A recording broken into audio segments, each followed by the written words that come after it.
In the Oasis, you can do anything and be anything. Shit.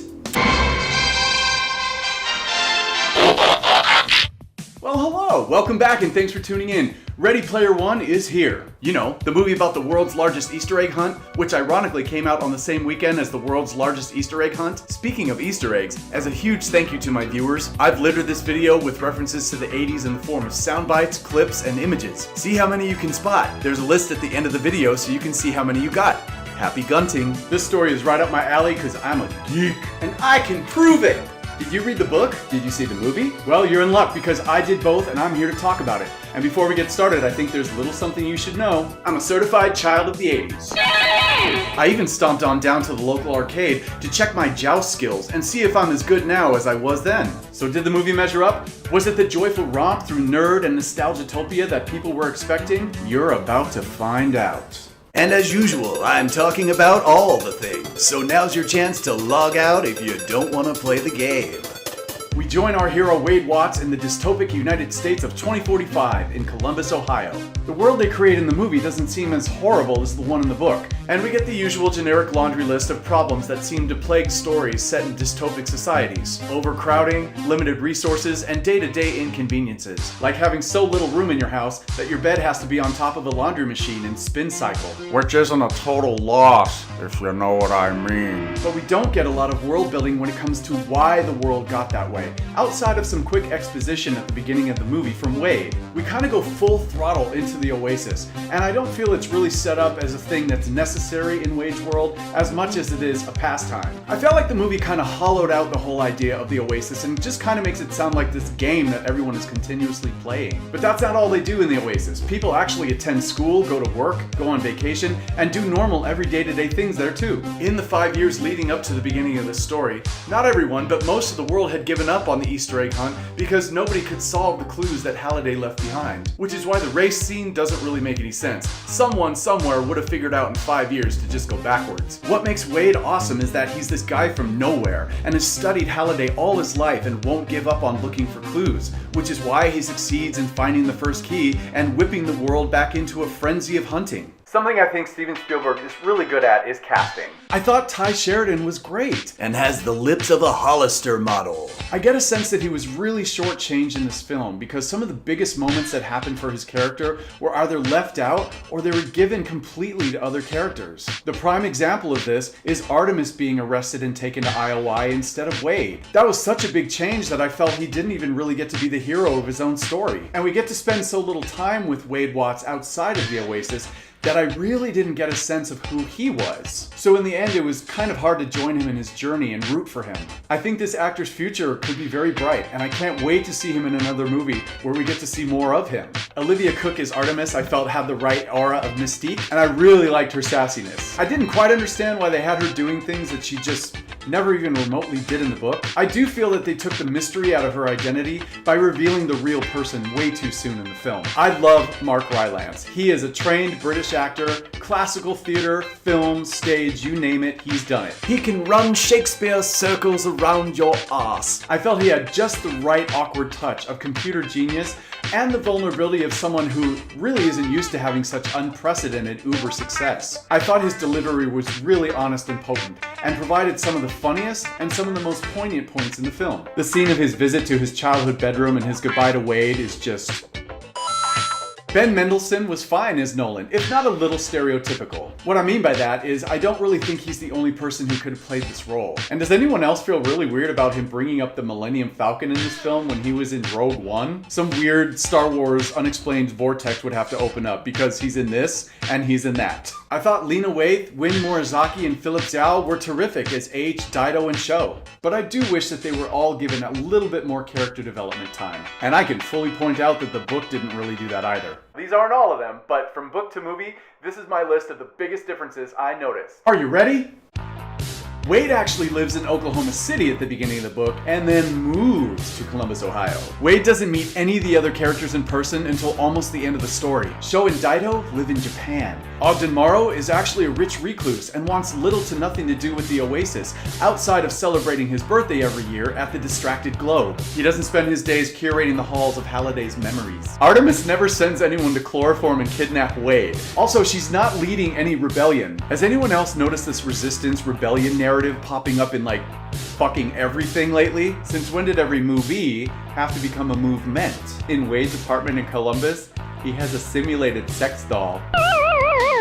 I-Rock is a very minor character and disappears about halfway through the book. James Halliday never went to see The Shining with Kira. H's avatar is not a half-robot version of The Rock. It's a white guy about the same build and age as Parzival. Dido gets murdered by the agents of Sorrento, and they try to frame it as a suicide. They also try to blame Wade's trailer blowing up on a meth lab accident. I'm so glad that 30 years into the future, we can still count on trailer parks and meth. Wade is actually really poor and has limited resources in the Oasis. It takes him a while of going on side quests to build up money enough to buy gear. The Orb of Ashibox is being held up by a wizard in the book. It doesn't float on its own, and when the castle gets bombed, he drops it and the shield goes down. Wade wins the extra life quarter when he beats a high score on Pac-Man. He doesn't get it from the Memory Museum curator. Ogden Morrow's avatar is a wizard named Og and was supposed to be the DJ in the club scene. Sorrento's female sidekick, Fanil Zandor, doesn't exist. It's actually Wade who lets himself get arrested for outstanding debt and be put into indentured servitude so he can infiltrate the IOI and hopefully find some codes and techniques that'll help him continue the hunt once he breaks out. While we're on the subject of things that changed a lot, I was really excited about seeing them visualize the challenges that are described in the book. Each key and each gate had its own challenge. They completely changed what the challenges were about. Let me explain. The first key was actually based on a recreation of a Dungeons & Dragons game called the Tomb of Horrors. Parzival has to play best 2 out of 3 games of Joust against this demi-lich named Asarak. For those of you who don't know what a demi-lich is, it's basically an undead half-demon wizard who hides their soul in objects and feeds off other people's souls. The Tomb of Horrors is actually where he first meets Artemis. Then to pass the gate challenge, he has to literally act out scenes from the movie War Games. The Shining as a movie challenge is barely passable as the 80s. It is a far more recognizable film, and I think Spielberg put it in because Stanley Kubrick was one of his biggest influences. Plus, The Shining isn't really an iconic nerd film. For the first challenge, instead we get a really boring car chase that looks like a million other video games we've already seen. And the first challenge basically has no 80s content. The second challenge was playing a classic text game called Zork and collecting all the items before they could move on. Then going to the Tyrell building featured in Blade Runner and playing as the main character in Black Tiger, which is a personal favorite of author Ernest Cline. They really changed the third one. You had to find a 1974 guitar and then play specific chords from a song contained on the 2112 album by Rush. Then for the gate challenge before you get to the castle, you had to act out scenes from Monty Python and the Holy Grail. Holy shit, it doesn't get geekier than that. And a total missed opportunities for avatars to morph into Monty Python characters. I mean, even Parzival himself says in the book that Monty Python and the Holy Grail is the most beloved geek movie of all time. Gonna need my nostalgia goggles for this one. Let me slip into something a little more virtual. Wow.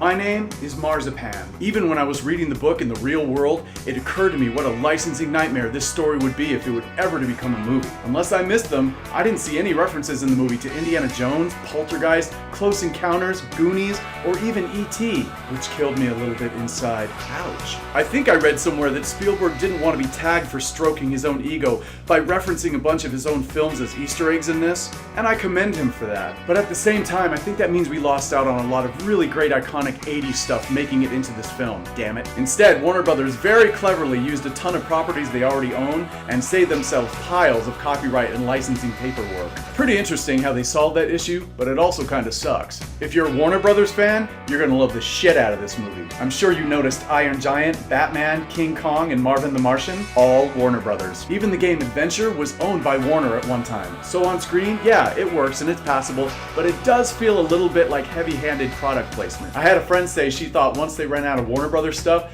they started renting out the ad space to other franchises. Anybody else catch the Pizza Hut and Doritos commercials we got in the first 15 minutes of the film? Minecraft got in as an entire planet. Let's talk about nostalgia and Easter eggs for a second. Nostalgia is a tricky thing. We go to a movie, we see an image or hear a sound that reminds us of something we liked long ago, and we get excited about it. I think references and Easter eggs in movies are great. It's not the main reason I go to see a film, but it's fun and kind of cool to go, hey, look at that. But there is a fine line between playing to what your audience likes and pushing them to take those nostalgic feelings they have for something and transfer them to your product. So your brain goes, I liked that. This has that. I like this. And for me, in areas where the movie fell short or felt hollow, I noticed the nostalgia buttons were being pushed a lot. I think that's pretty cheap. One last thing before I log out is I have to talk about how the Oasis works in the movie versus how it works in the book. This makes no sense. The Oasis is not augmented reality, it's virtual reality. The geography of the Oasis is not structured around the architecture and layout of the real world. They show groups of people standing together doing something in the real world, and it's mirrored in the Oasis. It doesn't work that way. 5 different people can be in 5 completely different places, but be together in the Oasis. They keep changing how it works, and it makes no sense. Yes, I will hand it to you. The visuals are rich and enticing. Although that is becoming a bit of a default answer for how movies look these days. I absolutely love how they visualize coins and collected items popping out of avatars whenever they die in the Oasis. I thought the confrontation scene where Nolan summons Wade to IOI was really well done and had a nice flow to it. That scene really added some tension and the actors handled it really well. I love the club scene. Until this disco bullshit. But I'm definitely willing to forgive that. And I really love the Memory Archive Museum. I thought that was such an interesting concept. I really don't have much to say about the soundtrack. I'll admit that I don't remember any particular piece of music, but you can't go wrong with Alan Silvestri. The man scored half of the 80s. The stuff that I didn't think went so well let's get into that. The emphasis on not revealing your actual identity just doesn't have the same weight in the movie as it does in the book. It's almost like keeping your identity a secret is a game in and of itself. But everyone in the movie is just kind of like, yeah, this is me, this is who I am, I'm 11, or I have a birthmark, or oh, I was actually a woman the whole time. Now we know. And knowing is half the battle. Everyone spends so much time in the Oasis being someone else basically their whole life that I think they really should have waited to have the characters meet in person. That would have had a much bigger impact. I know I already talked about the visuals in this movie, and they are pretty terrific. It does get to the point sometimes with the visuals where there's just so much to look at that you just fucking blank out. I do think there was some pandering to the video game crowd. Some of the battle sequences went on just a little too long. Some of the heavier emotional moments in the movie just don't seem to really have any weight. For example, Artemis's rejection of Wade at the club. In the book, they don't talk for months after that. And a serious moment like Wade's trailer getting blown up and his family getting killed kinda gets turned into a video game moment when we've got to see the whole trailer tipping over and barely missing him. I absolutely hated that Nolan Sorrento shows up at the stacks himself at the end of the film, where he basically put a hit out on Wade's family. And I hate that the citizens were like, we know what you really did here. If so, everyone get together and jump his ass. The whole thing with Wade and Dido just breaking into the IOI and holding Sorrento at gunpoint, apparently they just broke in because Wade knew how to do it. Not only did that not happen, it made zero sense to me whatsoever. And let's not forget, folks, Spielberg is the one who edited out guns from FBI agents who were pursuing the boys at the end of E.T. I just thought there was a much more imaginative way to approach that. I think something that can be said for both the movie and the book is that the ending just is so sappy. The whole scene with Wade ducking back inside the truck to kiss Artemis, just woo woo woo. I thought that was very silly. Overall, and quite honestly, I thought the movie was okay. It just left too much out for my taste. In a lot of ways, I didn't think this was an adaptation so much as it was a complete abandonment. Which do you prefer? Book? Movie? Both? Let me hear about it. And as promised, here's the Easter egg list. How'd you do? I'm really glad you tuned in. Thank you so much. I got a lot of great stuff coming your way. If you like what you see, you know what to do. That's it, man. Game over, man. It's game over.